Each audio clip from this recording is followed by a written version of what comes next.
Rite of the Nine has launched, and in week 1, we have the Spire the Watcher dungeon launching in contest mode, or as it's now known, the Ultimatum mode, where you will be under contest rules, as well as a bunch of other modifiers.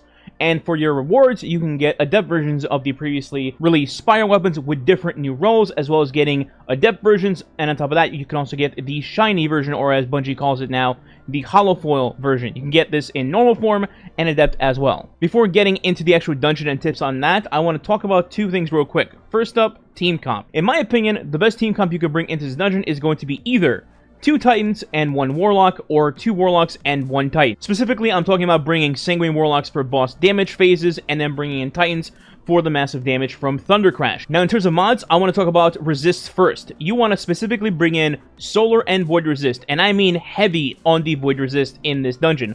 The Solar is for all the trash mobs, really, the Harpies and the Goblins shooting at you, but the Void Resist is for all the big stuff in the dungeon that can potentially one-shot you if you don't spec into Void Resist. And then for other mods, I want to talk about the artifacts specifically, and these following mods. First up, we have Dreadful Finisher comboing with Gold from Lead.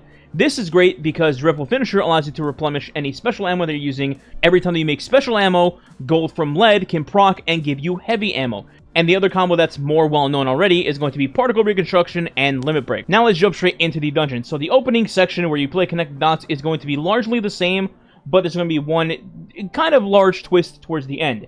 Before we get there, though, the first tip I'm going to say is just ignore these Cyclopses. It honestly is not worth your time or effort, even if you could somehow grow extra arms and try to just crowd control all 4 Cyclops spawns at once. They're just gonna respawn almost immediately and instantly, so you're just kind of wasting your ammo, and even if one of them gets a shot off on you while you're trying to control the other 3, you're more than likely just dead off rip. So I would just say, do not stop moving, and if you do have to stop moving, make sure it is going to be indoors in one of the bases where the Cyclopses cannot see you. And to add to that, once you do go inside, let's say to just shoot a node, don't immediately just run back outside as soon as you get it. Instead, wait a second because of the Cyclops' delayed shot, so you see if it either shot something at you or nothing came at all, and that way you can freely go outside. Otherwise, you might just walk back into the beam and end up dying. The next small tip I want to give is when you're doing the nodes, make sure that you do not finish the very last dot that goes straight into the middle to finish that conductor. The reason for this is because when you do this, you spawn additional enemies, including a bunch of supplicants that will chase you down and try to explode on you. Instead, connect all of them for that row until the very last one, and then wait for your teammates to finish theirs. Once you have at least 3, or ideally all 4 done other than that last node, go ahead and just shoot all 4 and finish this part of the encounter. Now, once you do that, normally the dungeon would just say, okay, come on in, you can slide down and potentially die on the way down sliding.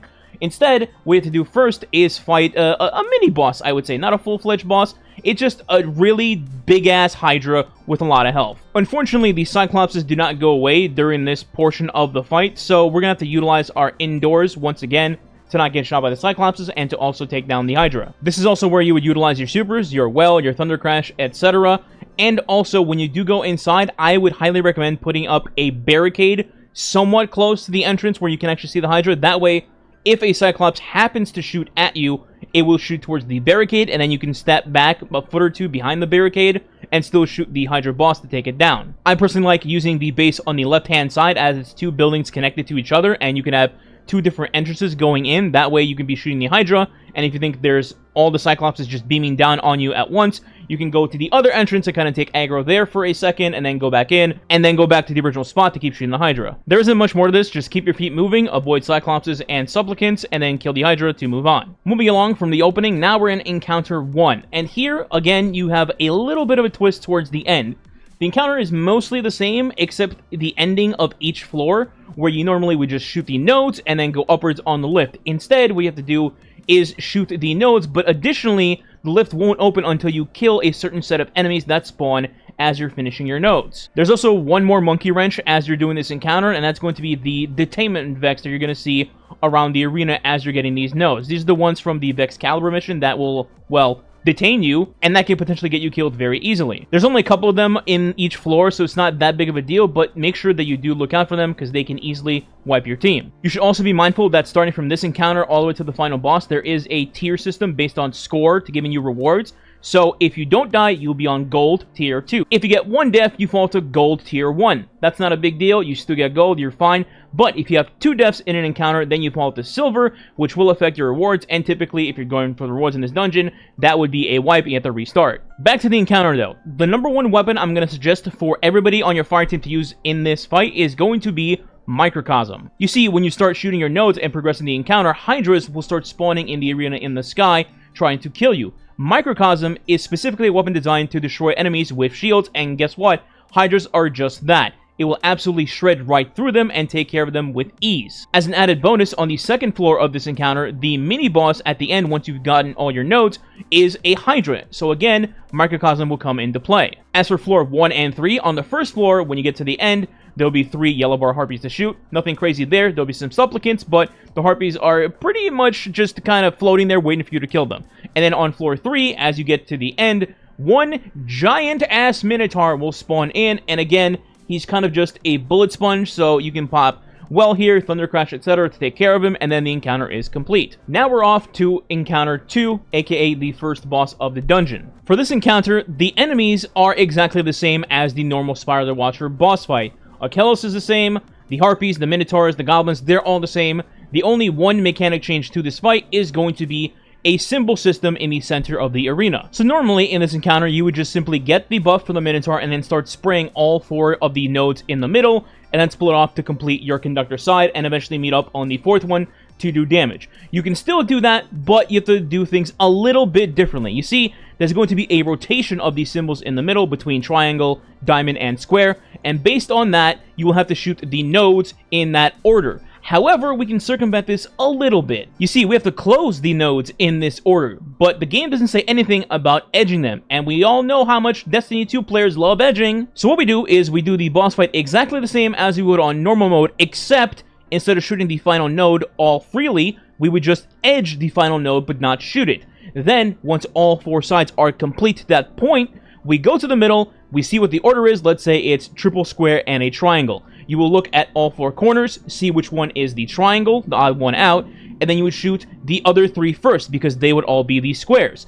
Once you shoot all 3 of those, you know where the last node is going to be, and that's where DPS is going to start. Now, before you head over there, you're going to do one more thing. Depending which node you have to go to start DPS, we're going to start spawning Minotaurs opposite of that node. For those of you that are unaware, the Minotaurs in this encounter spawn in pairs. Let's say the nodes are going to be numbered from 1 to 4. 1 and 3 are a pair, and then 2 and 4 are a pair. So, we want 1 and 3, because 1 will spawn on the node that we're going to do DPS from. We also get the buff from that Minotaur to close that node out. 3 will spawn directly across from us, meaning that they won't be able to hit us during the entire damage phase because the boss will be blocking them. Now, if you don't do this, and then the Minotaur pairs are up for 2 and 4, they will have direct angles on your entire team from the sides, shooting you during the entire damage phase. If you do 1 and 3, as I just mentioned, as you'll see in the footage, you basically don't get shot at all, and you're free to just go to town on the boss and easily get over half damage with Queenbreaker. So simply, all you have to do is force spawn the Minotaurs to the correct side. If 2 and 4 are up, just kill them, and that will force 1 and 3 to spawn, and then you kill 1 and leave 3 alive. One final note for damage: if you happen to not have Queenbreaker with the Catalyst, you could opt to go with Whisper of the Worm, which will give you similar damage results on this boss. The only thing to keep in mind really is going to be walking forward during the damage phase, as eventually the boss will outrun you, and if you don't move forward, you won't really be able to see him to shoot him in the face. That's pretty much it for the boss fight. It's pretty simple once you get the hang of this pattern. Now on to Perseus, the final boss of the dungeon. So in this encounter, you kind of combine all of the knowledge you learned previously up to this point with the new additions to this contest version, and then utilize that in this fight. The nodes in the middle that you shoot to open the doors, those will be in an RNG system rather than just shooting all 5 in any order that you want. Then once you do open it, there will be 2 symbols that spawn in the middle of the arena telling you which symbol you need to start on first. You know, square, triangle, diamond, square, etc. Lastly, when you do open the doors, do not stand in the front by the doorway, otherwise you will get captured by a detained Vex that spawns on the left, middle, and right side by those doors. Ideally, what you're going to want to do to start this boss fight is break up in a 2-1 split, where one person will take a Hydra on, and then the other 2 people will kill the other Hydra. Once this is done, you kind of just want to get into a group of rotating boss in the arena until you have a good spot where you can shoot down all the nodes to open the doorways, while also not standing near them to get caught with the detained. It's crucial that you have some sort of weapon to deal with incoming supplicants, as they'll keep spawning non-stop at you. until you do open these doorways. So you have to dodge the boss while also dodging the detainment, while also getting those nodes freed up to open the doors as fast as you can to stop the supplicants from spawning in the main room. After getting a hang of this brief opening section and you've unlocked the symbols in the center of the arena and know what needs to be shot, this is where you break off. So you typically will have one person kind of just babysitting the boss in the main area of the arena, while another player, or two players even, can go into the other room and deal with the detainment vex in there, as well as shooting the first node. Now, I'm mentioning shooting one node and not both of them because now there's an order to this. If you shoot the final node out of order, for example, if it's diamond square and you shot square instead of diamond first, the game is just automatically going to wipe you, and obviously you don't want that happening. So, to just avoid confusion, because the nodes can be a little confusing because they crisscross and all of that, typically you'll have one person babysitting the boss, and then you can send at least one person out to shoot the first node in that other room. After finishing the first node, now you can start on the second one, and this is the point of the fight where you would kite the boss back into that reactor room where it would start the damage phase properly. I want to emphasize that you want to keep the boss out of there until you have finished the first node, because trying to finish nodes while he's in there is a nightmare and it will absolutely get you killed. So as you progress on the second node and you're one away from starting damage, this is where the babysit player takes the boss and places him in the reactor room like a toddler. Then you shoot the final node and then you can go to damage freely. Now here's the kicker. The damage phase, it's actually the easiest part of this boss fight, because we're going to be utilizing 1,000 voices to nuke the boss into oblivion and permanently stun lock him. That's right, you heard correctly, 1,000 voices is the meta for this dungeon. Simply all you gotta do is just shoot the boss in the face, and he will not be able to make ground on you. He will never actually reach your fire team. In fact, with Titans on your team, you're going to have to chase him with your Thunder Crash before the damage phase ends to get your super in, because he will not make it out of the doorway. Now, 1,000 voices will give you a free 2-phase on this boss, but you still have to worry about the phase in between the first and the second damage phase. So, once damage phase number 1 is done, the first thing you should do is go into the reactor room. Why? Because the Hydras are going to be respawning, but the doors will be open on those sides, and Percy's cannot travel through the side doors on the left and the right hand side. The middle one will still be closed until you open those nodes in the middle again. So you can use this time to go into the reactor room and kill the Hydras from there freely without worrying about anything else, and then regroup in terms of ammo. Once the Hydras are dealt with, then you can go back into the main room and worry about the nodes and opening them, opening the middle door, shooting the detainment vex down so you don't get caught, etc. And now this is the part where I mentioned the mods on the artifact at the beginning of the video. Gold from Lead and Dreadful Finisher.